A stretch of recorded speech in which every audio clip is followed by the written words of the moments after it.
রাজনৈতিক দলগুলোর কাছে অনেক নতুন কিছু প্রত্যাশা করেছিলাম, কিন্তু আমরা দেখলাম ঋণ খেলাপিদের নমিনেশন দিতে 1700 কোটি টাকা, 600 কোটি টাকা, 40 কোটি টাকা ঋণ খেলাপি।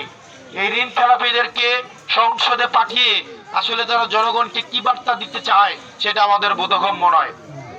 যারা জনগণের টাকা মেরে দিচ্ছে, যারা ট্যাক্সের টাকা মেরে দিচ্ছে, তারা কিভাবে তারা সংসদে গিয়ে মূলত তাদের এই ঋণটাকে তারা যেন না দিতে হয় সেটার বন্দোবস্ত তারা করবে।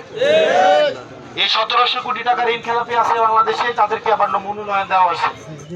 1200 কোটি টাকা দেশের টাকা, আপনার টাকা, আমার টাকা, ট্যাক্সের সংসদ সদস্য হয়ে আবার ওরা যেন ঋণটাকে মাইরে দিতে পারে সেই ধরনের আইন ওরা বানাবে। সেজন্য আপনার ব্যালটের মধ্য দিয়ে আমাদের এই ঋণ খেলাপিদেরকে আবার না বলতে হবে। ওসিয়ত, হাদি ভাই একটা ওসিয়ত করছিল, আমাকে মাইরা ফেলুক, আক্ষেপ নাই, দুঃখ নাই, কিন্তু আমার মৃত্যুর বিচারটা যেন আপনারা নিশ্চিত করেন। দুঃখজনক বিষয়, হাদি ভাই মৃত্যুর আজকে 3 সপ্তাহ ক্রস করে 4 সপ্তাহ অতিবাহিত হতে যাচ্ছে, আমরা এখনো পর্যন্ত হাদি ভাইয়ের বিচার আমরা নিশ্চিত করতে পারি নাই। যেসব গোয়েন্দা সংস্থা, সরকারি সংস্থা হাদি ভাইয়ের সাথে, আমরা ফেসিবাদে আমলে দেখেছি চোখের ইশারায় যদি বিএনপি জামাত প্রোগ্রাম ঘোষণা করতে, চোখের ইশারায় সেখানেও গোয়েন্দারা চলে যাইতো না? চোখের ইশারায় প্রোগ্রাম ঘোষণা করছে, সেখানেও চলে গেছে।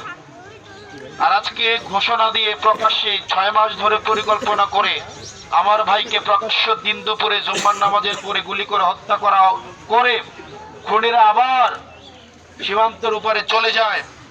আর আমাদের দেশের গোয়েন্দা সংস্থা, আইন শৃঙ্খলা রক্ষাকারী বাহিনী কোনো ভূমিকা রাখতে পারে না আজকে পর্যন্ত, সেটি আমাদের জন্য লজ্জার। আমি এটাই বলেছিলাম ভারতকে যে আপনারা আপনাদের দেশের বিচ্ছিন্নতাবাদী, আমাদের দেশের সার্বভৌমত্বকে যারা বিশ্বাস করে না, ভোটাধিকারকে যারা বিশ্বাস করে না, গণতন্ত্রকে যারা বিশ্বাস করে না, তাদেরকে আপনারা ট্রেনিং দিয়ে বাংলাদেশে বিশৃঙ্খলা করার জন্য পাঠান।